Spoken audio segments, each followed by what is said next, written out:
Listen, speak, and learn English. Hey everyone, hello and welcome back to the English Journey podcast. It is so good to have you here with us today. I'm Emma. And I'm Jack. Hello, guys. It's great to be back. So Jack, how's it going? How's your week been so far? It's been pretty good, actually. It's been a little busy, to be honest. I've been trying to learn some new video editing software, and, well, it's been a bit of a challenge. Oh really? Video editing can be tough. Yeah, exactly. It's one of those things where I feel like I just don't get it, you know? Like I tried for 2 hours yesterday and just wanted to give up. I hear you. That feeling of wanting to quit when things get hard, that is actually perfect for today's topic. Oh, yeah? What are we talking about today? We are going to talk about the growth mindset. Ah, growth mindset. I've heard that term floating around a lot lately, especially on social media, but I'm not 100% sure I know exactly what it means. That's okay. A lot of people hear it, but don't really know the deep meaning. Basically, it's a concept developed by a psychologist named Carol Dweck. It's all about how we view our own abilities and intelligence. Okay, so how we see ourselves. Right. So imagine there are two types of mindsets. First, there's the fixed mindset. Fixed, meaning like stuck. Exactly. People with a fixed mindset believe that their qualities like intelligence or talent are just fixed traits. They think, I was born smart, or I'm just bad at math, and that nothing can change that. Oh, I see. So if I say, I'm just naturally bad at video editing, that's a fixed mindset. Bingo. That is a classic example. You're telling yourself that your ability is set in stone. You can't improve, so why bother trying? Wow, okay. I definitely do that sometimes. So what's the other one? The growth mindset? Yes, the growth mindset. This is the belief that your basic abilities can be developed through dedication and hard work. It's the idea that brains and talent are just the starting point. Hmm, I like that. So instead of saying, I'm bad at this, I should think, what, I can get better if I practice? Precisely. It's about enjoying the process of learning. People with a growth mindset don't just want to look smart, they want to learn. They see failure not as a dead end, but as a chance to grow. That's a really powerful shift. I mean, thinking about our listeners learning English, this is huge for them, right? Oh, absolutely. Think about it. How many times have you heard someone say, I'm just not good at languages, or I'll never speak fluently? All the time. Literally all the time. Right? And that is the fixed mindset talking. It stops them from practicing because they think the result is already decided. But if they adopt a growth mindset, Then every mistake is just part of the journey. exactly, you got it. It changes everything. Instead of being embarrassed by a mistake, you think, oh, interesting. I didn't know that. Now I do. Yeah, it reminds me of when I was learning to drive. Oh, tell me about that. Well, at first, I was terrible. I mean, really bad. I stalled the car constantly. I thought, Jack, you are just not cut out for this. Uh huh. But my instructor was great. He kept saying, you're not bad at driving, you're just learning to drive. See, that is a growth mindset right there. He added the word learning. It implies movement, progress. Yeah, it took a while, but eventually I got it. Now I love driving. But if I had stuck with that I'm bad at this attitude, I probably would have quit. And you'd be taking the bus everywhere today. Exactly. Nobody wants that. So, for this episode, and actually for this whole series we're doing today, we really want to dive deep into this. We want to explore how to change that voice in your head from I can't to I can't yet. I love that word, yet. It's such a small word, but it makes a massive difference. It really does. Throughout this hour, we're going to look at different areas of life where this applies, not just language learning, but career, relationships, and even how we deal with criticism. Criticism is a big one. I think a lot of us get defensive when someone critiques us. Oh, totally. It's natural to feel that way, but a growth mindset helps you see feedback as a gift rather than an attack. A gift? That might be hard to believe sometimes. I know, right? It takes practice. It's like a muscle. You have to train your brain to think this way. It doesn't happen overnight. So where do we start? If I realize right now, oh no, I have a fixed mindset, is it too late for me? No, never.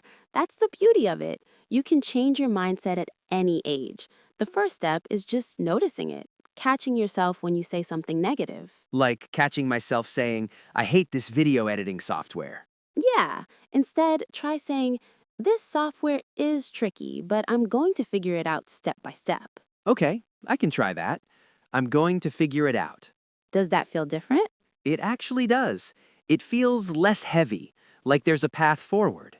Exactly. And that feeling of less heavy, that's the stress melting away because you stopped judging yourself. I think our listeners should try this right now. If there is something you are struggling with in English, maybe phrasal verbs or pronunciation, just take a second. Great idea. Yeah, just pause and ask yourself, am I telling myself I can't do it? Or am I telling myself I'm still learning? I love that. Let's hold on to that thought. We're going to take a super quick break, and when we come back, we're going to talk about the power of belief and how it actually changes the physical structure of your brain. Whoa, science stuff? I'm in. Yes, it's called neuroplasticity, and it is fascinating. So don't go anywhere. We'll be right back. Welcome back, guys. So before the break, we dropped a pretty big word, neuroplasticity. Yeah, it sounds like something from a sci-fi movie or a university biology textbook. It sounds complicated. It does sound intense, doesn't it? But actually, the concept is really encouraging. Let's break it down. Neuro refers to the brain, specifically the neurons or nerve cells. Okay, got it. And plasticity, I guess that means plastic, like flexible? Spot on.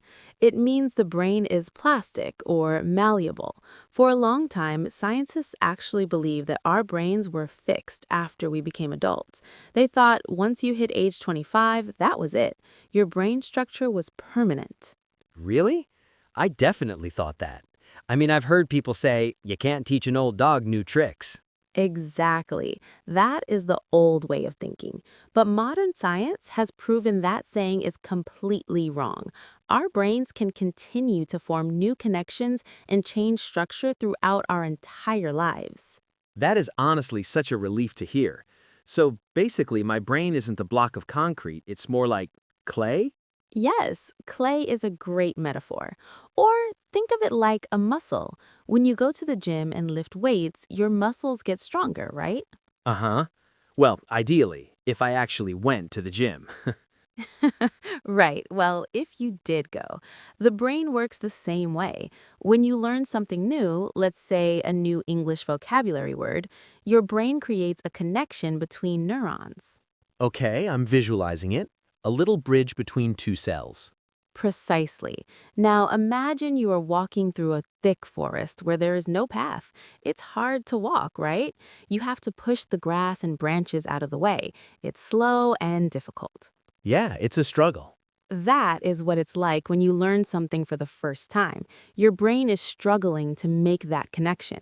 But what happens if you walk that same path every day for a month? Well, the grass gets flattened, the path gets clearer, it becomes easy to walk. Bingo! That is neuroplasticity in action. Every time you practice, you're flattening the grass. You're strengthening that connection in your brain. Eventually, you can walk that path without even thinking about it. Wow, I love that image. It really explains why repetition is so important in language learning. It is everything. When you feel frustrated because you can't remember a word, it's just because the path in your brain is still full of grass. You haven't walked it enough times yet. That makes me feel so much better about my mistakes. It's not that I'm stupid, it's just that the path isn't clear yet. 100%. And here's the coolest part. People with a growth mindset know this. They understand that the struggle, the hard part where you're pushing through the branches, is actually when the brain is growing the most. So, if it feels easy, I'm probably not learning much. In a way, yes. If you stay in your comfort zone, you aren't building new paths. You're just walking on the old highways you already built. That is mind-blowing. It really changes how I view difficult tasks, like going back to my video editing nightmare from earlier. Yeah? When I was struggling yesterday, I felt like I was failing. But based on this, I was actually just building the path. Yes, you were doing the heavy lifting. Your brain was firing up and creating new networks. I wish I had known that yesterday. I wouldn't have been so stressed. Well, now you know for next time. And for everyone listening, this applies to your English journey too. When you're trying to understand a fast native speaker, or you're trying to use a complex grammar structure, and your brain hurts a little bit, Yeah, that brain fog feeling? that is literally the feeling of growth. Don't run away from it. Embrace it. Embrace the brain fog. I might put that on a t-shirt. We should sell merchandise. But seriously, believing that your brain can change is the first step. If you believe you can get smarter, you behave differently. You put in more effort. And because you put in more effort, you actually do get smarter. It's like a positive loop. Totally. It's a self-fulfilling prophecy. But Emma, I have a question. Go for it. Knowing this is great, but doing it is hard. Like sometimes challenges are just scary. Even if I know my brain will grow, I still want to run away when things get tough. That is a very real feeling. Fear of failure is a huge barrier, and that leads us perfectly into our next topic. Which is? How to embrace challenges, how to look a difficult situation in the face and say, bring it on. Ooh, I need this. I usually say, please go away, not bring it on. We're going to change that. So, in the next part, we're going to discuss why we fear challenges and practical strategies to overcome that fear. Sounds perfect. I'm ready. Stick around, everyone. We'll be right back. Hello, hello. Welcome back to the English Journey podcast. We are deep into our discussion on the growth mindset today. That's right. In the last part, we talked about how our brains actually change when we learn, which is cool. But now, we have to talk about the hard part. The hard part? Yeah, actually doing the hard things, embracing challenges. Because to be honest, Emma, I love the idea of growth, but I really, really hate struggling. Oh, I'm with you on that. It is human nature. We naturally want to be comfortable. We want to be safe. Exactly. I like my comfort zone. It's warm, there's tea, and there is absolutely zero risk of looking stupid. Right, the comfort zone. It's a lovely place to visit, but as the saying goes, nothing ever grows there. I know. But why is it so scary to step out of it? Well, think about it. When you have a fixed mindset, which we talked about earlier, you believe that your performance defines you. So if you try a difficult challenge and you fail, Then I feel like I am a failure. precisely. If you think talent is fixed, then struggling means you just aren't good enough. So to protect your ego, you avoid the challenge completely. You stay in the comfort zone. That makes so much sense. I remember back in school, I wouldn't put my hand up in math class, not because I didn't want to learn, but because I was terrified of giving the wrong answer in front of everyone. Oh, totally. We've all been there. That fear of judgment is huge. But someone with the growth mindset sees a challenge differently. How so? They don't see a challenge as a test of their worth. They see it as an opportunity. They think, this is going to be hard and I'm probably going to make mistakes, but that is the only way I'll get better. So they actually run towards the difficulty. In a way, yes. There's actually a concept called the stretch zone. The stretch zone, like yoga? Sort of. Imagine 3 circles. The small one in the middle is your comfort zone. Everything is easy there. The huge circle on the outside is the panic zone. The panic zone, that sounds terrible. That's where I feel like I'm drowning. Right, you don't want to be there. That's too much stress. But in between the comfort zone and the panic zone is the stretch zone. Okay, so it's challenging but not impossible. Exactly. It's just outside your current ability. It feels a bit uncomfortable. Your heart might beat a little faster. You have to focus really hard. That is where the growth happens. I see. So for our listeners learning English, staying in the comfort zone would be, what, watching English movies with subtitles in their own language? Yes, exactly. It's passive, it's easy, you aren't struggling. And the panic zone would be trying to give a lecture on nuclear physics in English. Yeah, probably. That would just be overwhelming. You'd shut down. So the stretch zone is the sweet spot. Maybe having a conversation with a native speaker or reading a book that has some words you don't know. You got it. It's about finding that balance. If you aren't feeling a little bit of awkwardness or difficulty, you probably aren't stretching enough. You know, that's a really helpful way to look at it. Awkwardness is a sign of growth. I love that. We should write that down. But Emma, what about when the challenge feels too big? Like sometimes I look at a goal and I just freeze. I procrastinate because I'm scared.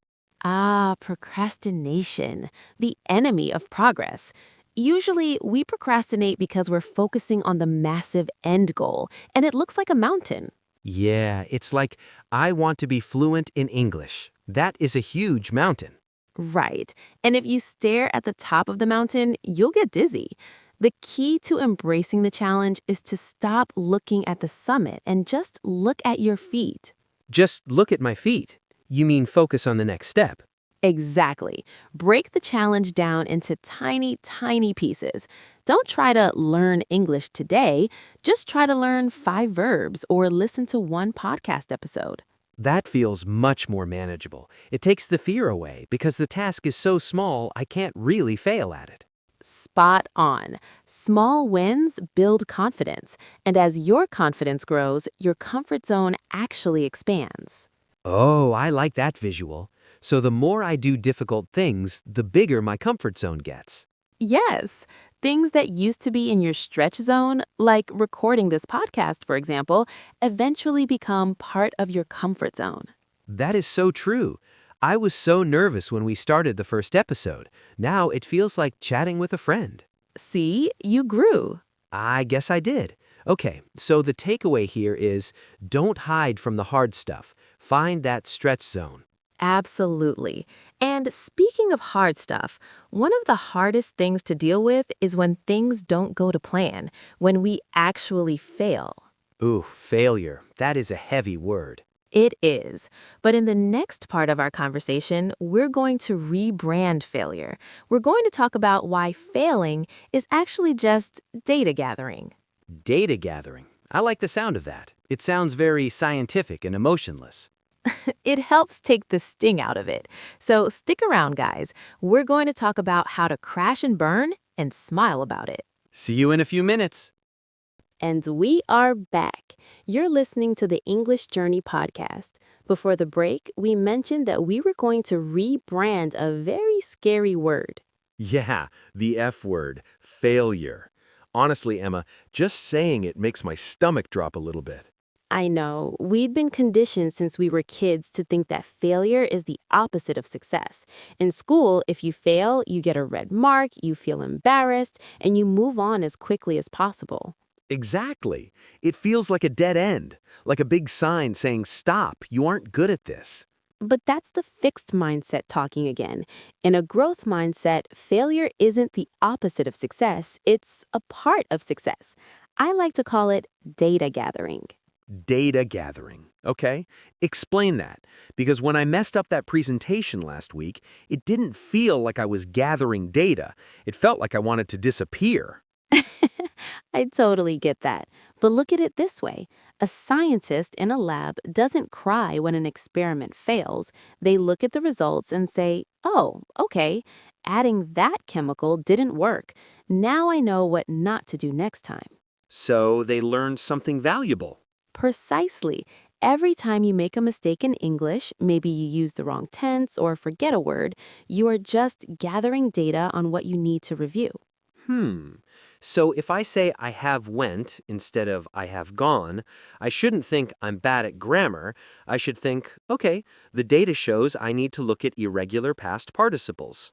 Yes, exactly. You're being objective. It's not personal, it's just information. That actually takes the pressure off.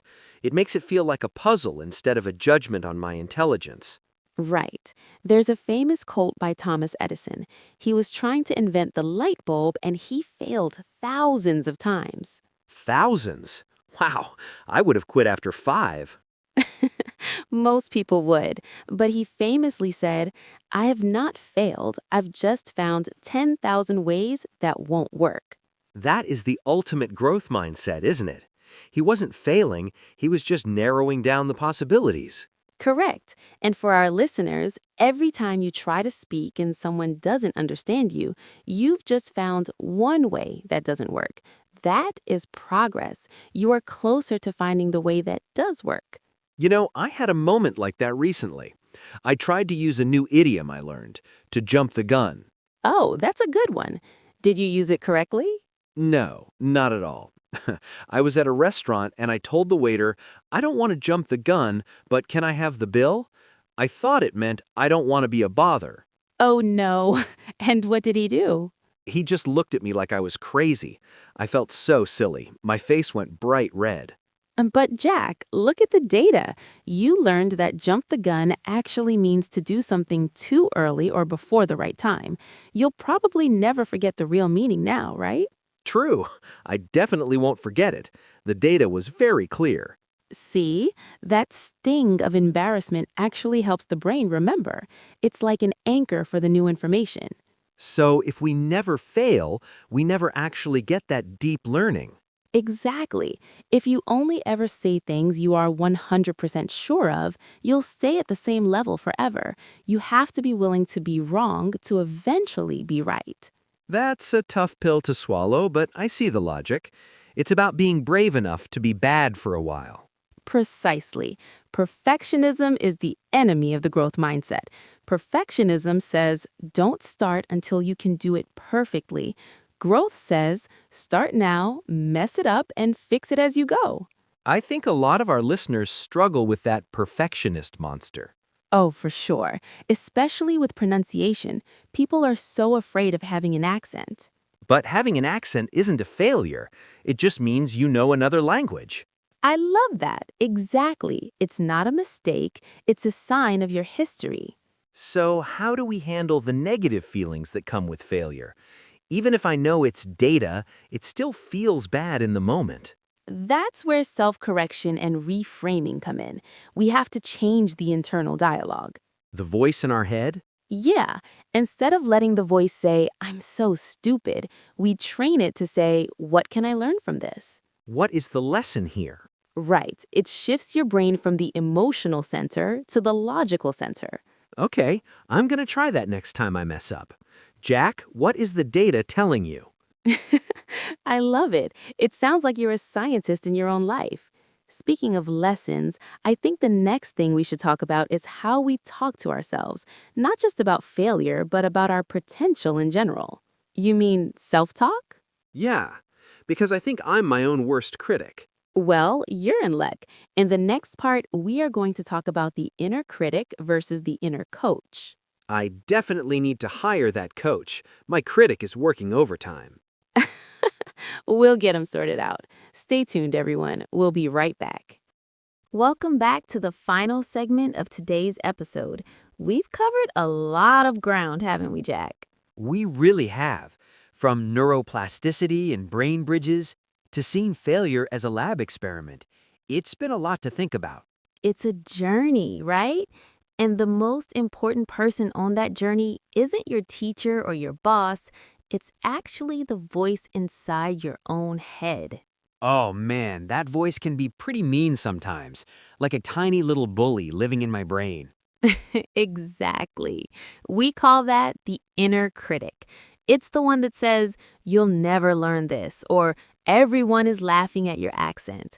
But the growth mindset is about firing that critic and hiring an inner coach. I like the sound of a coach, someone who cheers me on. Yes, but a coach who is honest. A coach doesn't say, you're perfect. A coach says, that was tough, but you're getting stronger. Let's try it again a different way. So it's about changing my internal language. Instead of I'm terrible at this, I should say I'm still in the middle of learning this. Precisely. It's that word yet we mentioned earlier. It's the most powerful word in the growth mindset dictionary. You know, Emma, I'm thinking about our listeners right now. Learning a language is one of the bravest things you can do. You're literally putting yourself in a position where you will be misunderstood and you will make mistakes. That is such a good point. It's an act of courage. Yeah, so if you're listening to this and you feel frustrated, please realize that the frustration is actually the feeling of your brain expanding. You're doing the work. Well said, Jack, truly. The goal of the English Journey podcast isn't just to teach you grammar, it's to help you enjoy the process. Because if you enjoy the growth, the fluency will come naturally as a result. I'm definitely going to be more patient with myself, and I'm going to go back to that video editing software tonight with my inner coach instead of my inner critic. I love that. Let me know how the data gathering goes. I will. I'll probably gather a lot of data on how not to edit a video. That's the spirit. Well, everyone, that is all the time we have for today. We hope this conversation has given you a little bit of a brain boost and some new ways to look at your own potential. Thanks for hanging out with us. It's been a blast. Don't forget to subscribe to the English Journey podcast and leave us a comment about what you're stretching on this week. We love hearing from you. Keep practicing, keep making mistakes, and keep growing. We'll see you in the next episode. Happy learning, everyone. Bye-bye. Let's continue your English journey together. Subscribe for more lessons and watch this video next to practice your listening.